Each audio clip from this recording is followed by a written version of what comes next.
Эрчүүдийн амиа оролт өндөр байна.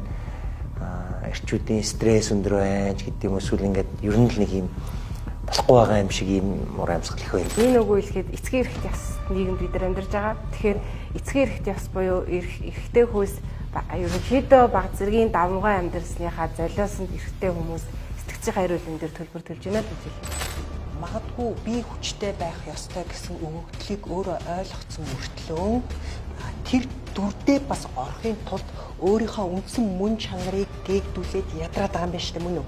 Хэн хамгийн сэтгцийн эрүүлэнд хүчтэй гэдэг вэхээр энэ сэтгэл хөдлөлийн тарих их тархины бор гадар хоёр уялдаа холбоотой нийлмэл синхрон ажиллаж чадчихвэл тэр хүний сэтгцийн эрүүлэнд аюул сайн.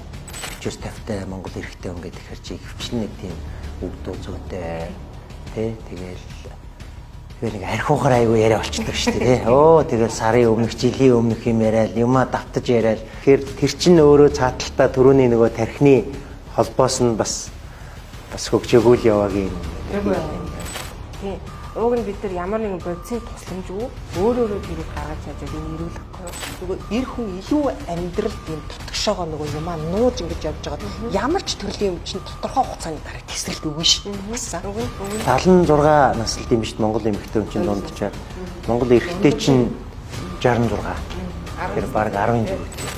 Тэр дэлхийд дахиндаа эмэгтэй. Ер нь л одоо эмээнэрл үлдэнэ гэсэн үг шүү дээ. Ингийн яриа. Тий. 12 цагаас өмнө унтсан 1 цагийнаар 12 цагаас хойш унтсан 2 цагийн нартай үздэг. Яг үүндээ бид нар тархийг гаруун нь гаргацсан байхгүй тоож ярихгүй байна. Тэгэл нэг зүрхтэй давсаг гэлгүй нас ахингуу төрөө билчир хаа. Ийм ярьж байгаа байхгүй. 1800 онд анх спортод төмсөг хамгаалах хэрэгсэл спорт нэвтэрсээр нэ тархи хамгаалаханд 1900 оноос нэвтэрсэн жишээ нь.